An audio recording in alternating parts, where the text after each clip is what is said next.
اب یہاں کچھ مسئلے عرض کرنے ہیں. ایک تو یہ کہ یتیم باپ نے کچھ چھوڑا ہی نہیں, چچا پال رہا ہے, اچھی بات ہے, نیکی ہے. ایک یہ کہ یتیم مال اس کو ملا میراث کے اندر, اور قرآن نے فرمایا کہ بھائی ان کے مالوں کے قریب نہ جاؤ, پھر اجازت دے دی. تو اب کیا ہے مسئلہ کہ یتیم کے مال کو اپنے مال کے ساتھ آپ ملا سکتے ہیں تاکہ کیا ہے گھر کا خرچہ چلے. کبھی ایسا ہوتا ہے کہ یتیم بچے کا چچا مالدار ہوتا ہے تو ٹھیک ہے, اس کے جتنے بھی اخراجات ہیں یہ برداشت کرے تو اچھی بات ہے, لیکن کبھی یہ ہوتا ہے وہ بیچارہ مالدار نہیں ہوتا, غریب ہوتا ہے. اب اس صورت میں کیا ہے کہ اپنے یتیم بھتیجے کی اسکول فیس ہے, مدرسے کی فیس ہے, وین فیسیں ہیں, ان اعتبار سے اس کے مال میں سے کیا نکال کر دے سکتا ہے, اور اس کے وہ جو ضروریات ہے وہ کر سکتا ہے. اس میں جو دوڑ دھوپ کر رہا ہے, محنت مشقت کر رہا ہے, بامر ضروری مجبوری میں کچھ اپنے لیے بھی رکھ سکتا ہے کہ یہ کیا ہے اس کی خدمت میں مصروف ہے, اتنا کہ جو اس کے گزارے کا ہو. اب اس میں نیت کا اعتبار ہوگا. اگر اس کی نیت خراب ہوگی تو اللہ پکڑیں گے. اس لیے اللہ نے فرمایا میں حکمت والا ہوں, عذاب کب دوں وہ میں حکمت والا ہوں. کبھی دیر سے عذاب دینے میں حکمت ہوتی, کبھی جلدی عذاب دینے میں حکمت ہوتی ہے. تو یتیم کا مال اگر کسی کے پاس آ گئے, یتیم بھی ہے, تو اس کے مال کو سیو کرنا, اس کے فقہا نے باقاعدہ تفسیروں کے اندر باقاعدہ اس کے لیے کیا ہے بحث کی ہے کہ آپ کیا کر سکتے ہیں. آپ کو اجازت ہے کہ آپ اس کے مال کو کسی کاروبار میں لگائیں, 2 سے 4, 4 سے 6 اس کا مال بڑھتا رہے گا, اس کا وہ بڑھوتری ہوتی رہے گی, تو اس یتیم کا فائدہ ہوگا. بالغ ہو کر پھر وہ اس کا پیسہ اس کے پاس آئے گا, چچا کو اللہ اس کا اجر عطا فرمائیں گے, ماموں کو اللہ اس کا اجر عطا فرمائیں گے. اور کبھی یہ ہے کہ اپنے مال کے ساتھ بھی کیا کاروبار میں کچھ اپنا مال لیا, کچھ انویسٹ کیا, اپنا مال لیا, کچھ اپنے یتیم بھتیجے کا مال لیا, اور دونوں کا مال لے کر اس نے کیا کاروبار میں شرکت کر دی. اس کی کیا شریعت میں اجازت دی. یا یہ ہے کہ یہ چاہتا ہے کہ بھائی یہ ہماری بھتیجی ہے اور ہم چاہتے ہیں کہ ہماری بھتیجی ہمارے ہی گھرانے کے اندر نکاح میں ہو, ہمارے بچے کے نکاح میں آ جائے, تو شریعت نے اس کی بھی اجازت دی ہے. اس لیے کہ اگر اس کی نیت درست ہے تو اللہ اس کو اس پر ثواب عطا فرمائیں گے. اور اصلاح اللہ نے فرمایا کہ ان کی خیر خواہی ان کے حق میں بہتر ہے. اصلاح کا مفہوم بہت وسیع ہے. اصلاح کا مفہوم صرف یہ نہیں کہ یتیم کا پیسہ اس کو سیو کرے, نہیں, بلکہ یتیم کی خیر خواہی کی جتنی قسمیں سب اس میں شامل ہیں. صحت, کہ آپ یتیم کی صحت کا خیال رکھیں, اس کو اچھا کھانا دیں, اس کو پھل کھلائیں, اور کبھی اگر بیمار ہو تو ڈاکٹری اعتبار سے اس کو دوائیوں کے اعتبار سے اس کے ساتھ تعاون کریں, اور اس کی کیا صحت کی اس کی پڑھائی کی ترتیب بنائیں. اور اسی طرح اگر کیا شادی کی ضرورت ہو تو اگر آپ غریب ہیں اور یتیم کا مال آپ کے پاس ہے تو جتنی حاجت اور ضرورت ہے کہ اس کو کپڑے لینے ہیں, اس کو خوشبو لینی ہے, اس کو جوتے لینے ہیں اپنی شادی کے اعتبار سے, تو اس کے مال میں سے آپ نکال سکتے ہیں. اجازت شریعت دے دی. یہاں تک کہ علماء نے یہ فرمایا کہ اگر کوئی آدمی کسی کے ماتحتی میں یتیم ہے اور اس کے پاس مال ہے, کوئی چیز ہے, اور یہ آدمی چاہتا ہے کہ میں اس سے یہ چیز خرید لوں. اب ظاہر بات ہے ہم تو ماشاءاللہ بھائی ضرورت کا ناجائز فائدہ اٹھانے میں تو مشہور ہے.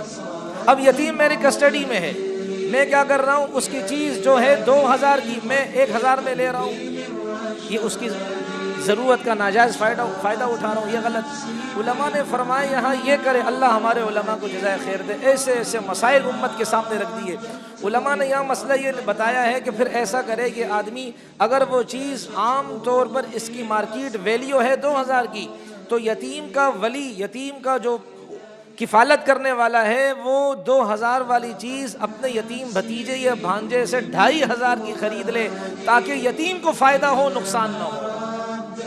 اور اگر کوئی یتیم کو کوئی مال ہدیہ دے کہ بھائی یہ میری طرف سے, عیدی میں خرچے ہوتے ہیں نا, یہ بھی ایک الگ مسئلہ ہے.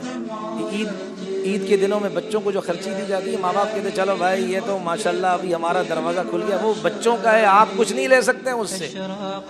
وہ باقاعدہ ان کے لفافے بنائیں. ہم تو یہی کرتے ہیں بھائی, جب سے ہم نے اپنے اکابر سے سنا, اپنے استادوں سے سنا ہے, ہر بچے کے جو ہے نا لفافے پر نام لکھے ہوتے ہیں کہ بھائی اس کو اتنے دی اس کے لفافے میں ڈالو, اس کو اتنے دی اس کے لفافے میں ڈالو. اس میں فائدہ کیا ہوگا, کل کو اسکول کی جو نا وہ کورس خریدنا ہوگا تو انہی کے پیسوں سے, اگر والد کے پاس نہیں ہے تو انہی کے پیسوں سے کورس خرید سکتا ہے, اس کے لیے کوئی پریشانی نہیں ہوگی انشاءاللہ. کبھی لباس کی ضرورت آ سکتی ہے تو خرید سکتا ہے, اگر والد کے پاس پیسے نہ ہوں, اگر اس کی جیب پر بھاری ہو رہا ہو تو بچوں کے پیسے رکھے ہوئے یہ وہاں کام آئیں گے. تو یتیم کو اگر کسی نے ہدیہ دیا، ہبہ دیا، گفٹ دی کوئی چیز، تو یتیم کا وارث، یتیم کا ولی، یتیم کا سرپرست اس پیسے کو، اس چیز کو لے کر اپنے پاس بطور امانت کے رکھے گا۔ کل اگر یتیم کے لیے کسی بھی موڑ پر ضرورت پڑ سکتی ہے تو یہ اس یتیم کو پھر کیا کرے گا؟ دے گا۔ یہ تو صرف بطور حفاظت کے رکھ رہا ہے۔ تو اللہ فرماتے ہیں کہ اگر تم یتیم کو اپنے گھر میں رکھ رہے ہو اور کچھ اپنا مال کچھ ان کا مال ملا کر خرچ کر رہے ہو تو تھوڑا بہت اگر کہیں نقصان آ جائے تو کوئی مسئلہ نہیں، اللہ تعالیٰ کیا کرنے والے ہیں بھائی؟ اس لیے کہ تمہاری نیت کیا ہے بھائی؟ ارے بولو نا یار، مردے ہو کیا؟ تمہاری نیت درست ہے، اس لیے تھوڑا بہت کیا ہوگا بھائی؟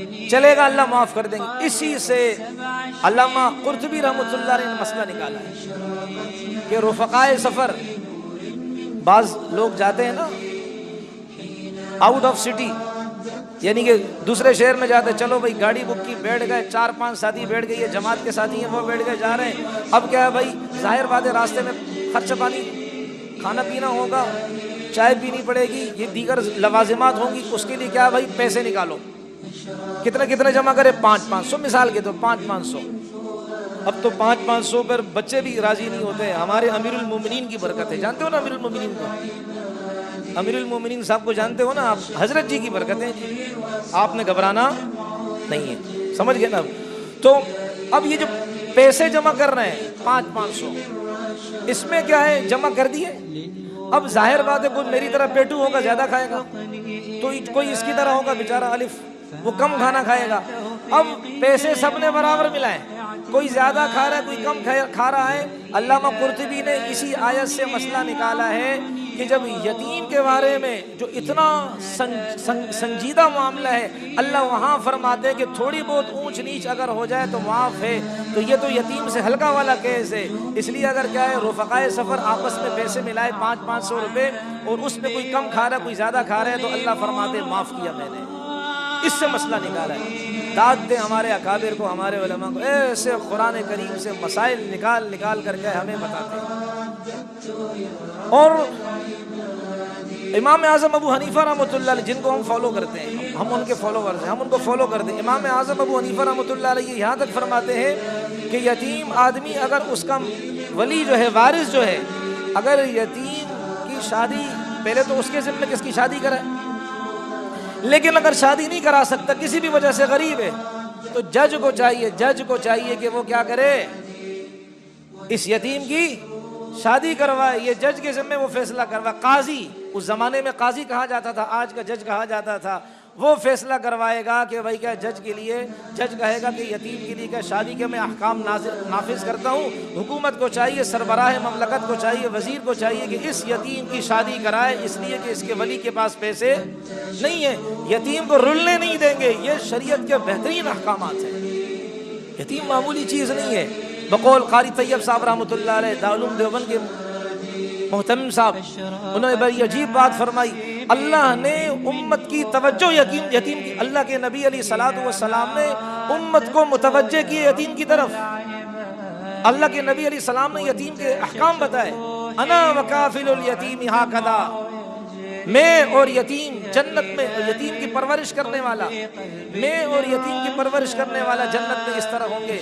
یہ درمیان والی انگلی نبی علیہ السلام نے اپنی طرف اشارہ کیا کہ میرا مرتبہ اس سے آگے ہے، کہ میں نبی ہوں، یہ نبی نہیں ہوگا، ورنہ وہ ساتھ ہی ہوگا میرا اس کا پڑوس ہوگا، وہ میرا ساتھ ہوگا، وہ میرا رفیق ہوگا، مجھ سے جدا نہیں ہوگا۔ جو یتیم کے ساتھ اچھا رویہ کرے گا اس کی نظر مال پر نہیں۔ رسول اللہ صلی اللہ علیہ وسلم نے یتیم کے تو پوری امت کو، قاری طیب صاحب رحمۃ اللہ علیہ فرماتے تھے، پوری امت کو اللہ کے نبی علیہ السلام نے یتیم کی طرف متوجہ کیا کہ یتیم کے احکام، یتیم کے ساتھ اچھا رویہ۔ اس لیے رسول اللہ نے فرمایا جس نے یتیم کے سر پر ہاتھ رکھا، جتنے ہاتھ کے نیچے والا ہے اللہ اتنی نیکی عطا فرمائیں گے۔